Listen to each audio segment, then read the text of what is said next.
मथुरा शाही ईदगाह तनाज़े पर आज सुनवाई होनी है। आज मामले की सुप्रीम कोर्ट में अहम सुनवाई होगी।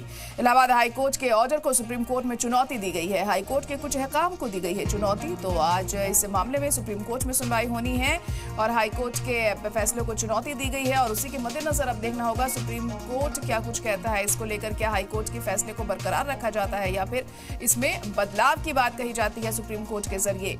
तो मथुरा शाही ईदगाह तनाज़े पर आज अहम सुनवाई है। मामले में सुप्रीम कोर्ट में सुनवाई होनी है। इलाहाबाद हाई कोर्ट के ऑर्डर को सुप्रीम कोर्ट में दी गई है चुनौती।